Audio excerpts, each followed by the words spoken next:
Takže dúfam, že ste si to všetci zapamätali. Zajtra ráno hangover, 30 krát, hlboký nádych, potom nedýchať, potom sa nadýchnúť. Nie, že zabudnete úplne dýchať a potom to otočiť minimálne ešte 2-krát. Samozrejme, ak chcete vedieť viacej, treba si pozrieť na stránke, prípadne treba odchytiť Lóru, ešte stále je tu, možno bude aj večer na akcii, spýtajte sa, čo potrebujete. A my už máme momentálne ďalší panel a ten sa týka toho, aký potenciál má tento región, aký potenciál má Stredná Európa, Česko, Slovensko, Maďarsko, Poľsko. Ja som veľmi rád, že sa nám podarilo dať dokopy naozaj výnimočných ľudí, výnimočných investorov, ktorí investujú či už svoje peniaze, alebo peniaze, ktoré rejzli do startupov po celom regióne vrátane Európy. Takže budem ich volať po jednom, prídu sem na pódium a poprosím pre každého jedného z nich potlesk. Takže please welcome Jens Lapinský, CEO Angel Invest. Jens, hi. Thank you for coming. Thanks for having me. You can, this one? Yes. There will be a lot of us. Potlesk pre Paul Jozefák, CEO startup ReCV, donedávna managing partner Liquid Labs Nemecko. Paul, vitaj na Slovensku. Ďakujem. A please welcome Maciej Mališ, partner Innovo VC Poland. Maciej, please. A poprosím potlesk pre Ondřeja Bartoša, partnera Credo Ventures Česko. Vítam. A privítajte, please welcome Peter Balog, Tech Angel and Entrepreneur Hungary. Peter.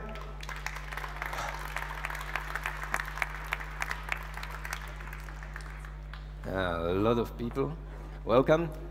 A ešte jeden potlesk.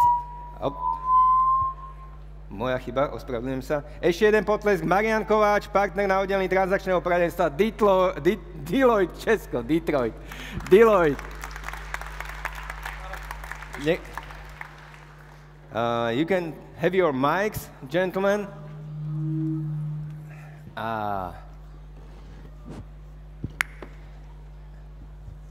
Okay, so we had this very nice start to the afternoon sessions with Wim Hof. Now back to the business. So the first question for each of you, the biggest success in the startup community from this region for each of you personally. So we can start with Jens. What do you think?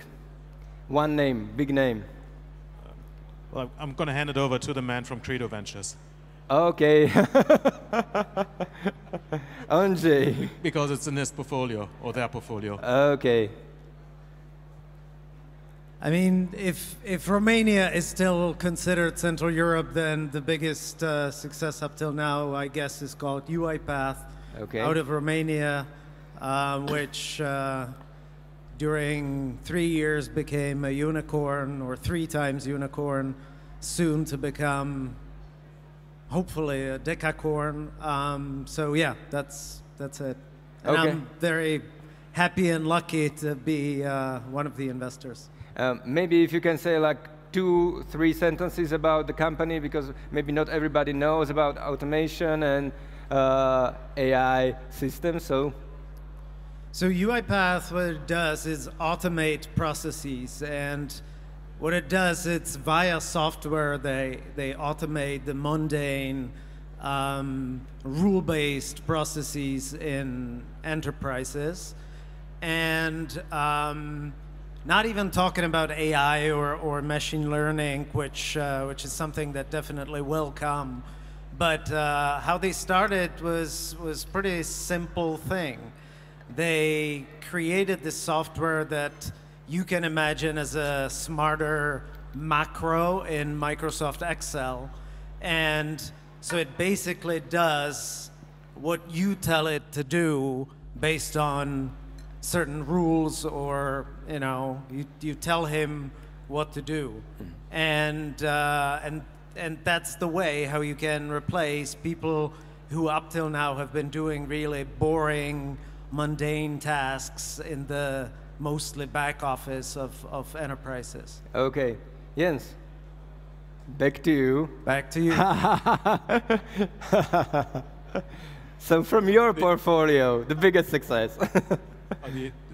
I think I invested in a company called Preply from Ukraine. They've got over 100 people now. It's a marketplace for learning languages, in particular English. I made that investment 3 years ago, I think 4 years ago. And I'm very happy with it. Okay, very well. Paul? Since everyone's marketing their own things, I'll take a little bit of a different approach to answering the question. There's success stories that we all hear about because they're already basically exited or close to exit. My favorite is obviously a company I'm involved with. It's a company called Vectory here out of Bratislava.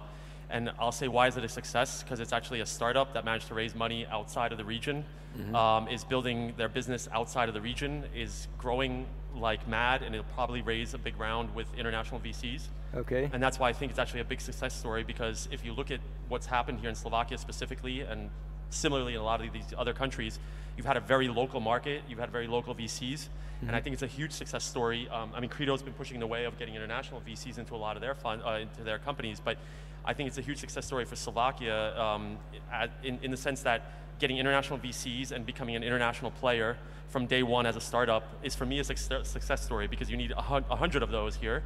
And not just the one name that you hear about, the one exit, but you need a ton of these startups here locally, so that people like Jens and everyone else who wants to invest in companies finds companies to put money in. Once they're worth $1 billion, Andreessen Horowitz shows up and funds it. You need the companies here who are quasi being successful from day one. And for me, Vectory is one of those companies where I brought in VCs from Germany into the company. They invested in 8 days. These guys were able to convince a well-known German VC to basically run with it, and I think they're going to be able to raise money in the US. So that, for me, is a success story, and you need a lot of those success stories in the region. Okay, Maciej from Warsaw. Okay, so I mean, there's only one true question to it, and it's UiPath, so it's difficult to answer something different. And actually, I'm not sure whether you need hundreds of companies that raise money abroad. I mean, you need a couple of them to bring people, to raise people's imaginations, that this is possible. So in Poland, we have a couple of companies that did just that, raised international capital, grow in 100 million valuation. It's like Dog Planner or Booksy from our portfolio, to name a few. But still, when I measure a success is when people say, okay, CEE is a good region to invest in, and actually it happens after UiPath raised their B round, I believe. I went to London and people said, okay, so what do you have interesting in CEE? Because I don't want to miss our, next UiPath. Okay. I would still disagree, though. I think you need hundreds of them that get funded, because you need an environment and a culture where companies are getting funded. If you have just one-offs per country, that's not enough. You need a shit ton of companies that are getting funded so that it looks like the region is fundable. And to be fundable, you need a lot of companies that are funded by international VCs and not just local players. So I completely disagree. I see this panel will be a little bit of about arguing. So Arguing with Paul, or I'm used to it. Bring I disagree with the hundreds. I think already now the region is having a great traction with the tens of examples, and because we're in Slovakia, I can chip in another of success stories from our portfolio. We're all a bit self-centric, so represent.com is a great success story by the team around Andrej Pančík, who previously founded also Prizeo. Now Blue Vision Labs presented during the startup panel. And I think, so I started with Credo 10 years ago. And 10 years ago in Silicon Valley, everybody was like, Central, WTF, Europe, go back, there's nothing interesting there. They don't say it now. Okay. They're very interested, and they're looking, and they're coming over, and there are loads of them that pay a visit to our offices just to check on our pipeline and ask, because they do see the rankings, like HackerRank. If you take a look, in top 20, there's 7 Central European countries, right? We have great engineers, we have great talent. Now we have the initial tens or dozens of success stories, and I think this is enough of the traction. I see bright futures, guys. Okay. You're not disagreeing. Okay. I mean, it was 1 10 years ago. Now you have maybe 10, and if you get to 100 over the whole region, I mean, CEE is not small. We're not talking about Slovakia or the Czech Republic. We're talking about the whole region. And if you have 100 out of the region, it's maybe what, 10 per country. So it kind of, you're not really disagreeing. I just think it's a time question. Yeah. Maybe we end up agreeing. Yeah. Now you are agreeing. So Budapest. Yeah. Same. Like 10, 15 years ago, we had a first company that was the startup of the country. And then in the last couple of years, we had 5 well-known startups that have grown out of not just the country, but the region. Some of them had made pretty huge exits. And what I'm seeing is that coming up, there's over a dozen companies just in Hungary, which I think will be bigger than these waves. And I think what we're seeing is that wave after wave, it gets bigger, it gets better, it gets easier. And I think a large part of that is that it's not a question of money, it's much more a question of experience. And as there are more and more exits, there are more and more entrepreneurs getting back into the game as investors, as advisors. So what I'm seeing is that there's a huge build-up of experience in the region. And what I'm seeing is that we'll hopefully see in region-wise hundreds of internationally successful startups. And I absolutely agree. We are now on the map finally. So it's not... But one last point, hundreds of funded startups. I'm not talking about exits, I'm talking about hundreds of funded startups, of which 10% will succeed. No, so that's venture capital. Hundreds of Let's throw out Paul from the panel. There is actually one question for Paul, so we need to keep him here. But thank you. But so he needs to stay. But the question for Marian, as Deloitte is doing this Fast 50 ranking, just to say, what are the examples of good companies here in the region, and whether it's improving so much in the last 5 to 10 years? It is improving. I want to share the experience with one of my most favorite, and basically it's local here in Bratislava. I'm from the Prague office, but Slovak by nationality. And what I like is the story of and behind the development of Pixel Federation. Mm-hmm. For those that are not familiar, please pull up your mobile phones and look at it. It's basically a gaming company that was successful in this extremely competitive segment. They started as 4 individuals, basically doing from scratch. Now they are a couple of tens, if not hundreds of people working on it. And what I really liked was a personal experience of the owner, Shimon, mm-hmm. that went through waves from initial excitement to almost the life crisis and his ability to get back. So we're not talking about that much about the human behind these things. We're talking about money and success, and mostly the success is measured by money, but we shouldn't forget that there are real people behind it. Mm-hmm. and they got a lot to learn from and inspire for all of you that have that ambition. So not only looking at how successful they were in raising money, but what it did with them from the human point of view. So Shimon Sichko is one of my favorite. Okay. Guys, the question, is there some reason, some business reason to call this region CEE? And does it have something similar like when you say Nordic countries in the US, or we are just like here sitting and saying, okay, we are from the CEE? For example, Poland. When you go to London, you say, I am from Poland, or you say, I am from the Central Europe? I'm saying I'm from Poland. Okay. That's technically the truth, but I mean, I think that as a region, we are interesting for the players. They don't think in terms of I'm gonna come to Bratislava yet. They're thinking, okay, maybe there is something interesting in a region as a whole. And hopefully with time we're gonna build our own brands like nationally. Okay. But for now it's easier to say, okay, there are like a couple of interesting topics that you might want to invest in or take a closer look.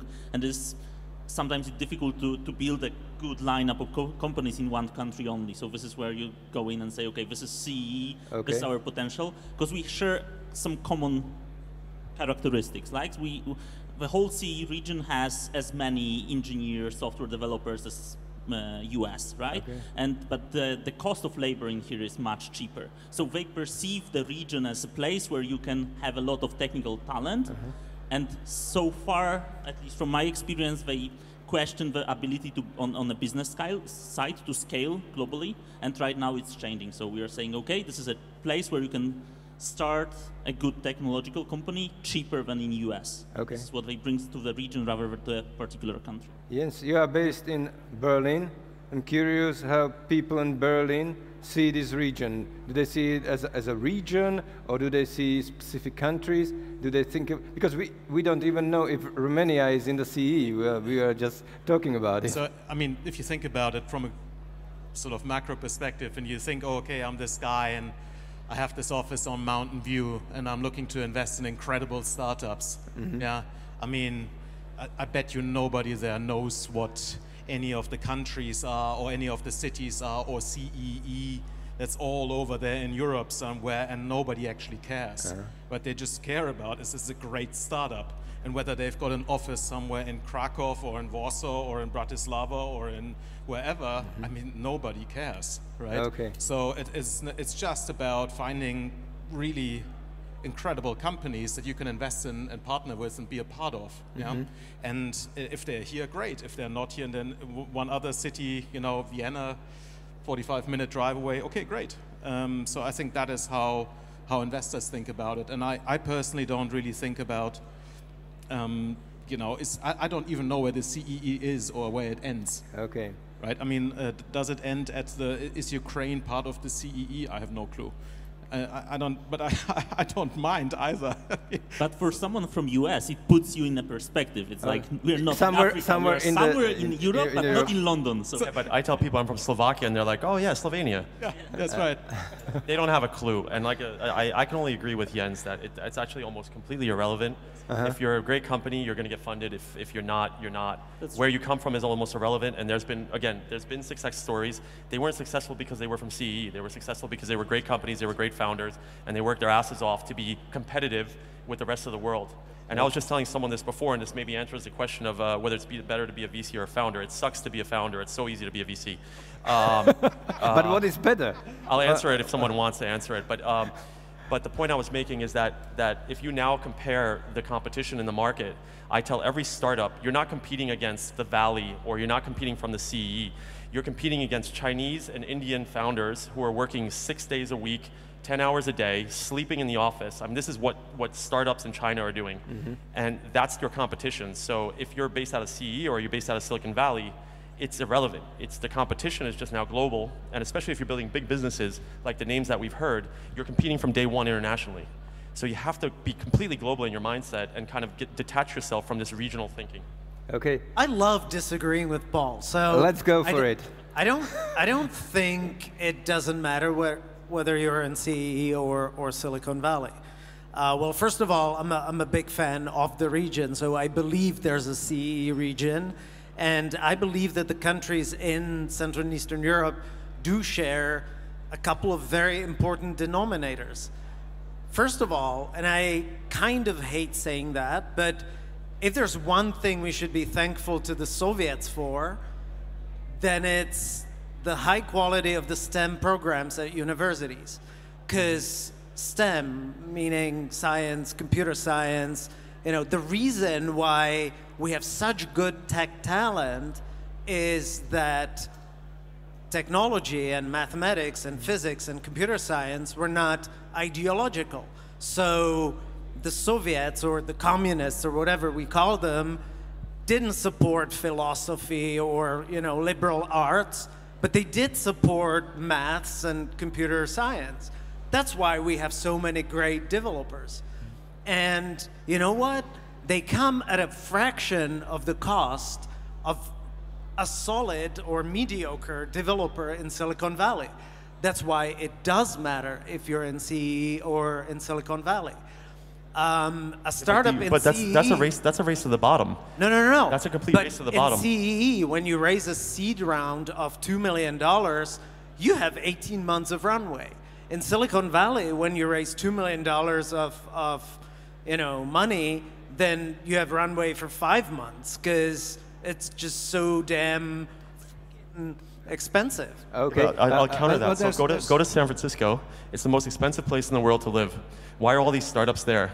And why are people actually surviving in San Francisco? Because it's an environment, it's a culture that's driven to be the best, and everyone is willing to be there, and they want to be there, and they pay the money to have the people work there, and they pay top dollar. And no one's trying to save money when they're raising money in the valley. I mean, they try and be cash efficient, but they're not trying to, so to speak, win by being cheap. Yeah, No. That's the wrong strategy. But there's also some other aspect of being in the CEE region. I think we should be thankful for the communism also for something really great, which is a very CEE specific thing. We just don't like rules as much as other countries. We think systems come and CEE go. doesn't like rules? It doesn't obey them as strict Compared to Germany? compared to Germany. I'm not the German. Okay, I'm not okay. Germany. Yes. Okay. But got a Slovak this passport. is a mindset. This is a lot more dynamic mindset, which is a lot more adaptable to change, and always looking for not the simplest solutions, but the tricky but efficient solutions. I think this is somehow the mindset which is driving the CEE region forward on one hand. On the other hand, we really suck at marketing and sales in general. But we do have that deep tech talent. So this also shapes, I think, that there's no universal global startup characteristic or startup story. I think there's such thing as a Central Eastern European startup story, and Silicon Valley startup stories, and Chinese startup stories, and they don't have to be the same stories. Okay, I have a question for each of you. Guys, there are many startups or good companies based in the region. They have the tech teams here in Bratislava, Brno, Prague, and they have their sales either in London or in the US. What I'm curious about is whether if you want to create a truly global company, do you have to go to London, at least for sales, or do you have to go to Silicon Valley just for the marketing? Or is it possible to really build the whole thing here based on your technology? Jens, what do you think? It depends highly on the business model that you have. So if you, for example, make a gaming studio, there are plenty of examples where companies with 500, 1,000 employees are in the most exotic places all over the world, because you can build these kind of businesses from anywhere, because the market access is the app store, and you can drive that from a lot of different places. And it's particularly true for the companies that started, that rose with the app store, so say 7, 8, 9 years ago. If you are an enterprise software company, then having sales in the US is not enough. You have to be a Delaware C Corp, you have to probably be headquartered in the US, because otherwise the whole thing is not going to work out okay for you. Okay. As a generalization, I mean, I'm sure there are exceptions to all of that, and then in between those two extremes, there is quite a bit of variety, right? Okay. And it highly depends on where your customers are, where the people are that you need to hire, and where the capital comes from that you need to raise. And between sort of customer access, your employees, and the capital, depending on what combination of that you need in order to make this company really big, that will effectively then drive where the company has which kind of office and how it's structural and legally set up. And when you have a German startup, it's based in Berlin, would you tell them, like, guys, okay, focus on Europe? Or would you tell them, well, if... It's hugely dependent on the company. So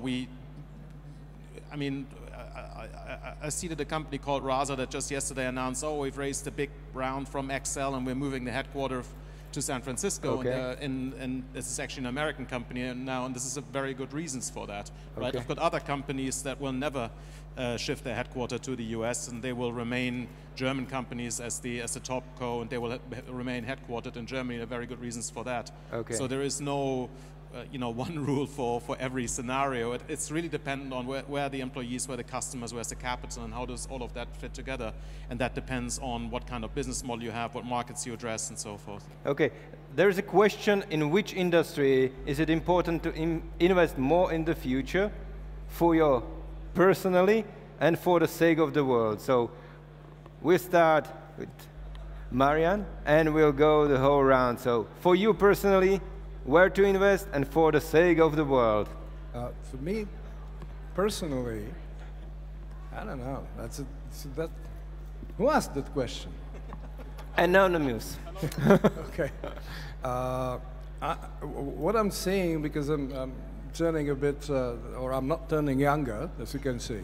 So healthcare and health tech. Because this is something, because we are getting lazier, we are not getting healthier on average as a population. So this is what I see as the biggest, or one of the biggest segments that should be concentrating in. And I think that's, for me personally, and for the sake of the mankind. So it's not that much of the differentiation. Okay, Peter. For me, I have a portfolio of around 30 investments. 6 out of them are in the education tech space. I'm a big believer, not just for the sake of good, but also for the sake of returns. I see that this is an upcoming sector which is really good to invest in, especially if the companies can show early profits or quick growth in the beginning without burning too much cash. But I'm also a big investor into HR tech, because I think that's in the enterprise software scene, HR is the least digitized, and this has still the most opportunities. But so that adds, I think that also makes the world better through better workspaces and better collaboration in workspace. I also invest into health tech for obvious reasons. We're not getting younger. But also I think there's money to be made there.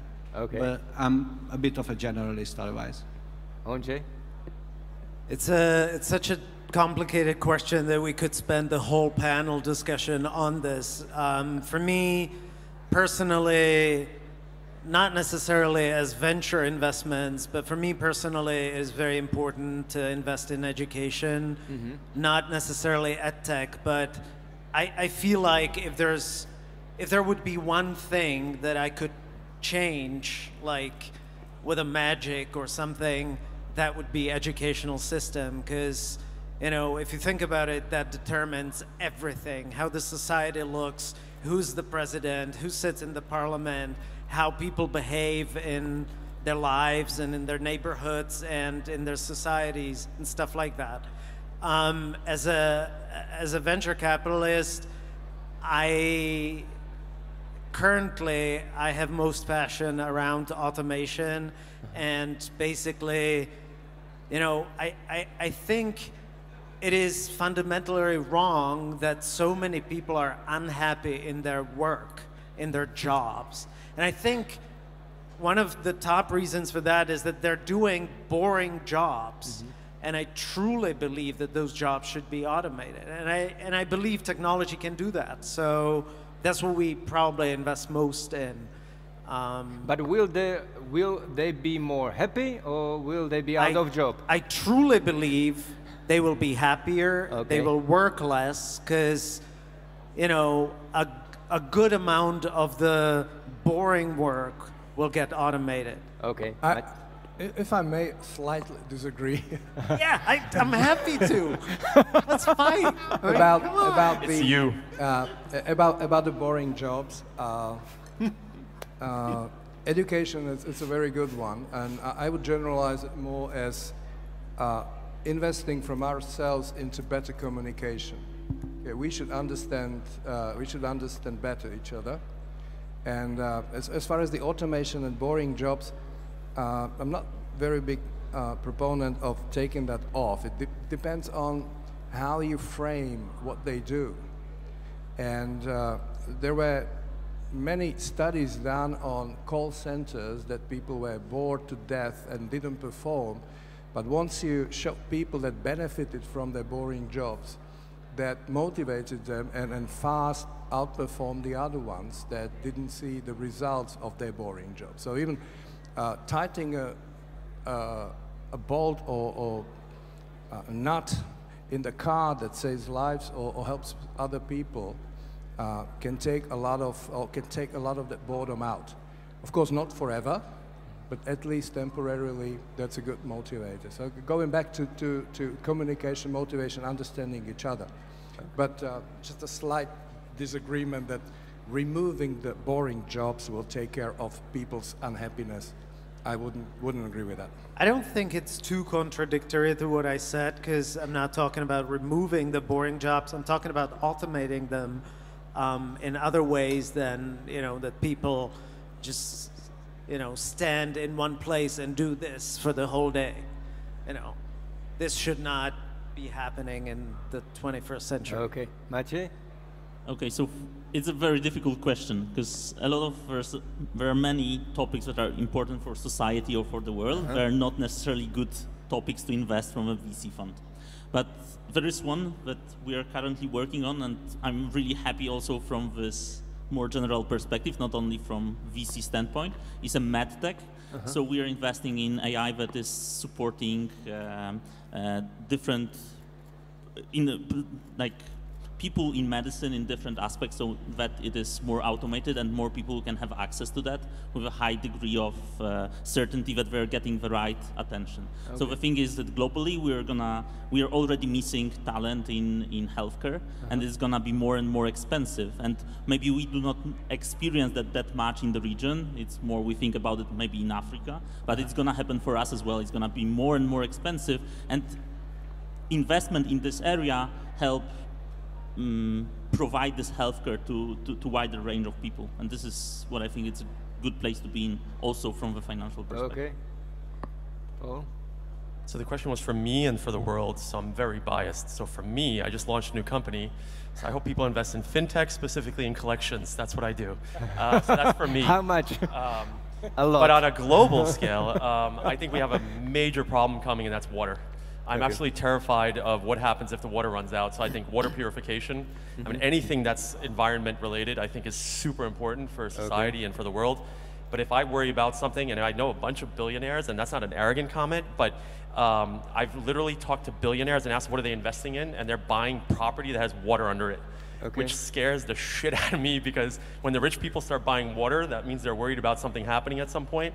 So I think water purification, if I were to say very specific for the world, near-term problem, that's it. That's where we need to invest money. Okay. So I think about this along two lines. The first one is that, if you look around here, everything you look at is technology. Like absolutely every object, apart from the living humans in this room, is technology. Everything we wear, these microphones, these tables, these chairs, the floor, the ceiling, the lights, everything, right? So humanity gets advanced by, and if all of this technology wasn't there, we would all be sitting in the muck, playing with the dirt. Probably half of us would be dead within 2 weeks, yeah? So everything that adds and improves everything is worth investing in, and that's how humanity basically has advanced over the thousands of years that we have recorded history. If you then think about the endpoints of the things that have serious potential to block our progress, so from a first perspective, everything that can sufficiently rapidly impact lots of people is what VCs invest in, and that's therefore what I personally should invest in, because that will make me happy. But then from a world perspective, the question is, what are the things that can block us, right? So water is a great example of that. Water purification comes down to energy. If you have enough cheap energy, you can do anything, and water purification is not a problem. So then you go to, okay, so we still need, I personally think, and I've believed this for quite a long time now, that alternative energy generation, it's where it's at, right? Abundant, cheap, alternative energy. We need that at scale globally, and we need it pretty damn fast. As soon as we have that, all of the manufacturing problems, the purification problems, the regeneration problems, all becomes very affordable because the energy is so cheap. Okay, and there is a question, what was your hardest decision you had to make in the past in regards to investing, but maybe broadly to say, where during the process of investing money usually is the point which is hard to deal with, based on your experience? Paul. Oh, I'm happy to kick off. So there's one thing as a VC, and I think everyone as a VC will realize this. The hardest time when you invest is the day after you've wired the money. because literally that's when you find out everything that's going to go wrong or everything that you missed while you were supposed to do your due diligence. And I have to, seriously, I think I probably had 10 panic attacks the day after I invested in a company and then found out, oh my God, what did I just do? I guess it's buyer's remorse, but Okay. I think that's one of those things that VCs tend to over and over and over again deal with, where once you wire the money and then you find out something went wrong, it's like, oh my God. And how do you get over it? I know. you don't. It's called the oh shit moment. Okay. Andrzej? Breathing. Breathe. Meditation.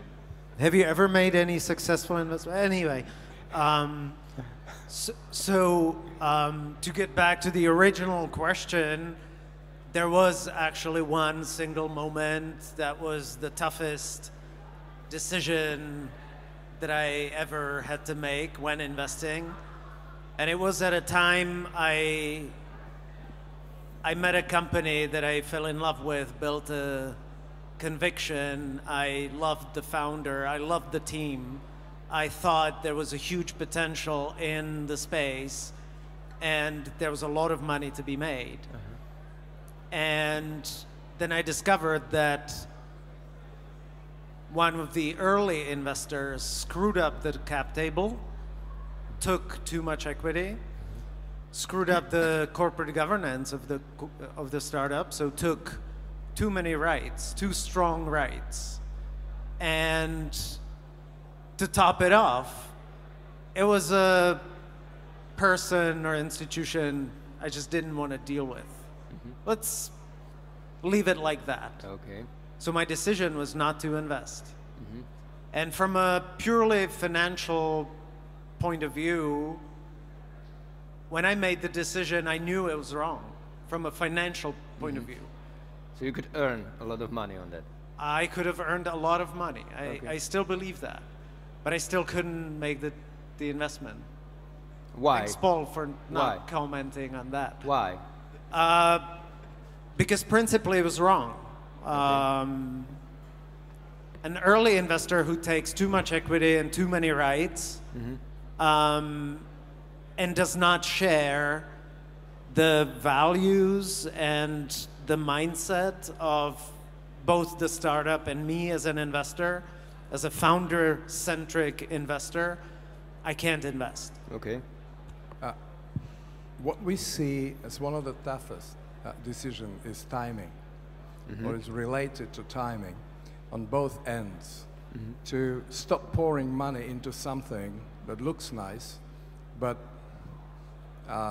basically lives in the imaginations of the founders, but doesn't have a history of profitability, but they're very proud of having the idea, and they don't want to get rid of the idea. So for the investor to say enough is enough, one of the toughest. And the second one is on the opposite side. It's the exit. Okay, so is it now the right time to exit? Is it EBITDA high enough? Can it get higher? Or given the other circumstances, will I be better off next year planning the exit because I still have the growth opportunity, but at the end of the day, won't there be any other conditions that will press downwards on the pricing multiples and things like that? So these two ends, okay, stop committing to the accelerated loss and exit timing. This is what we as the advisors, is one of the toughest to be made, and sometimes it works out well, sometimes it's disaster. Peter? For me, as an angel investor, it's a lot more about people than about money, but at the same time, it's still about money. And for me, the hardest moments are when I have to say no to a project, to a founder, because sometimes I realize that I could help, my money could help, my experience could help, but I also realize that either the potential is not there, or there's some reason on the market that I decide that I really like the founder, I know I could help, but I shouldn't. And making the no decision is a lot harder for me than wiring the money or making the yes decision. Okay. And because in some ways I connect with the people before I make that decision, and it kind of feels shitty that I don't give them the chance to make the best of their idea or their company. But yeah, it comes with the game, right? Okay, Maciej? I mean, I need to admit something. I love investing. So I love the rights. I love the tough decisions, and it's difficult to tell which one is the hardest. I really love it. And out of the things mentioned, probably I would be closest to the exit timing, because when there is an opportunity and you still believe that the company is gonna increase the valuation and there is potential there. On the other hand, you need to be aware of the risks. There is always risks. So whether this is the time to sell all or part of it. So this is difficult, especially when you believe that there is still potential, but obviously everyone loves cash, everyone loves making money on that. Okay. So this is, but in general, this is, I love this job. I mean, I love investing, and it's really difficult to pinpoint one thing. There's a second component to that I think is brutal for VCs. When you have an exit on the table where you know that the founder can make a ton of money, but it doesn't yet make sense from a venture perspective to sell, I think that's an extremely difficult decision to make, where you realize that the 1 or 2 or 3 founders could become significantly rich, have fuck you money so that they never have to work again, but as a VC, it just doesn't deliver a return that you want. I think that's probably one of the ones that most people don't think about, but it's really hard to make. Okay. I mean, for me, the hardest, I don't know whether it's the hardest decision, but I find the most difficult aspect is when you're involved, when you've invested in the companies and the founders start to fight.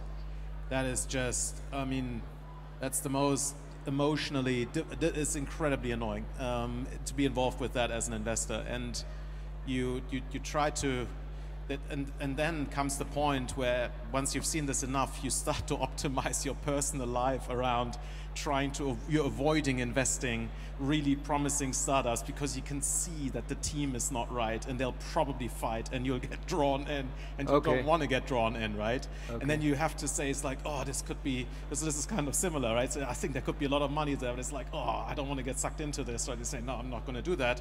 And this might be, it's certainly, maybe, so from an individual investment perspective, that might sub-optimize, but it certainly frees up my time and my emotional well-being to such an extent that maybe on a portfolio level I actually have better performance because I don't have to think about this one team that's fighting so much all so much, and I don't have to be on so many annoying telephone calls and things like that, right? Okay. But for me, that has always been this team, or it doesn't, sometimes also founders fighting with investors or anything like that. You know, I can totally relate to that. I try to avoid that as much as possible. Okay. How to get attention of the VC? If there is one thing that, basically, if there is a subject line in an email or anything that will get your attention, like the first thing, is there something like that? I think you actually have to do it. You know, there is one startup from this room that actually approached me today. You know, therefore it's the #1, and there he is. Right, Marco. His company is called Opti. There he is.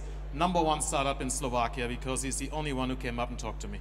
Okay. So that's how you get attention. You actually do it. Okay. So if you don't do that, you get no attention. Everything else is an optimization of step #1. Paul? Well, I wouldn't try to get attention by sending an email. Okay. So don't ever cold call a VC ever. Always get an introduction. Okay. And you want a tip?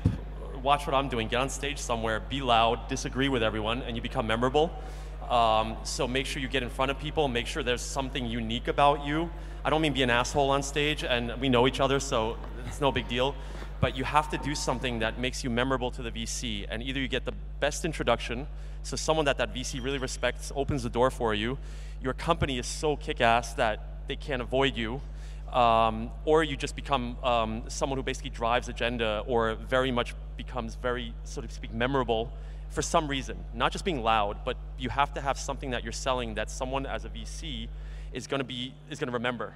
And then the point that Jens just made, I mean, you have to be extremely aggressive when it comes to talking to VCs. Okay. And the one thing, I mean, I'll just make an example out of the US, and you might have seen this in San Francisco. When you go talk on stage in the US as a VC, you get off the stage, there's a line of 10 people waiting to talk to you. Okay. So as an entrepreneur, you have to be super belligerent. I mean, you have to be nice. Just give them your business card and say, hey, I'd love to talk to you. Don't take their time. But you have to get in front of them and you have to be memorable for some reason. Don't be bland, don't be boring, don't be like everyone else. Maciej, is this something what we don't do here in the region?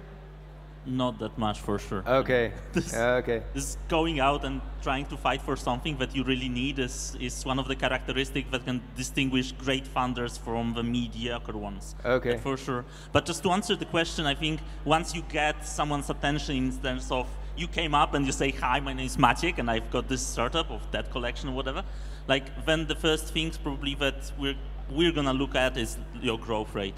So if you can show me that you are growing like crazy, then you get my attention. Okay. Ondřej, your attention? I hate to agree with Paul. Sometimes it happens. No, I think what that have I done? The key advice is stand out. You know, don't be a part of the crowd. Just do something that stands out. And about the queues, I mean, yeah, if there's an investor panel like this, it's a very usual thing that we get off the stage and all of a sudden there's a queue of founders who want to pitch us. I don't think it's a good idea, guys, to queue up. I wouldn't do it in your shoes. I would try to stand out some other way. And I can't tell you exactly how because, you know, it's very hard to define standing out, right? Okay. That's by design, you know, you stand out if you do something that's undefinable or something, but do something special. Ask smart questions somewhere. Be loud. Do something crazy, you know, jump from there to there. Maybe don't. Please don't. I mean, what you're trying to do right now. Come on.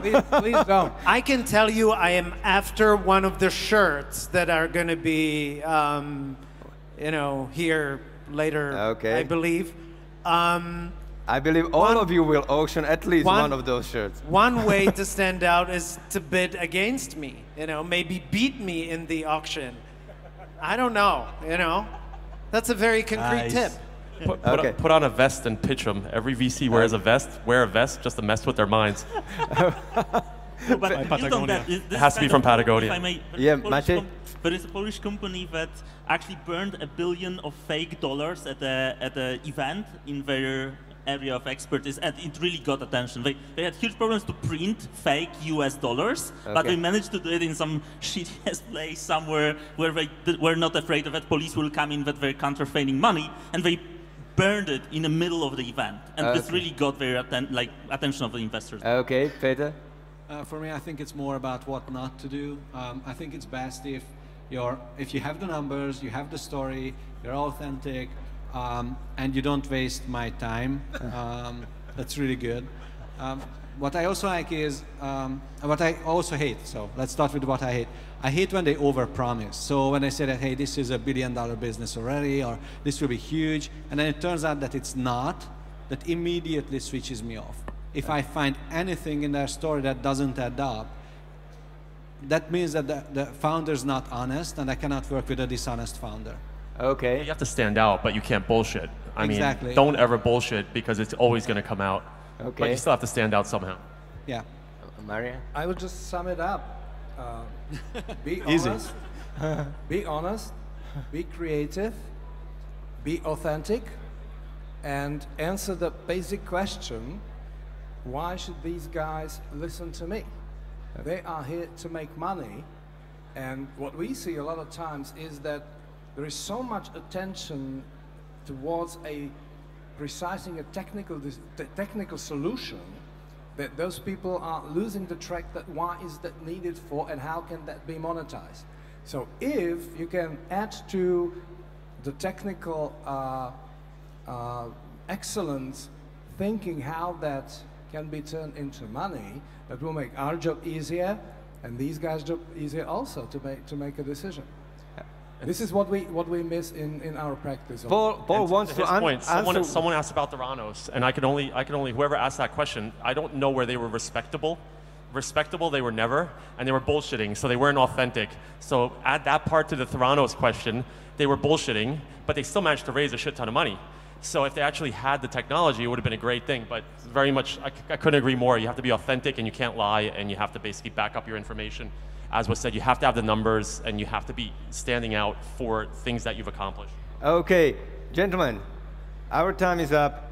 Thank you very much Thank you for arguing. I hope every one of you will take part in the auction for the shirt right now after the panel.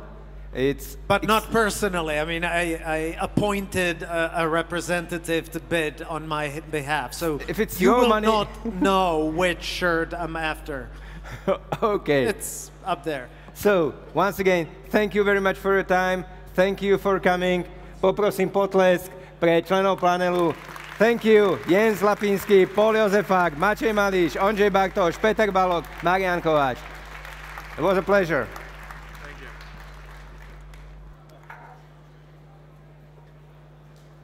A teraz naozaj veľmi kľúčová časť dnešného programu. Poprosím všetkých, berte to vážne, peniaze idú na veľmi dobrú vec, dôležitú a privítajte Michaela na pódiu, ktorý to celé zmanéžuje. Veľký potlesk. Ďakujem ti, Vraj, ďakujem ti.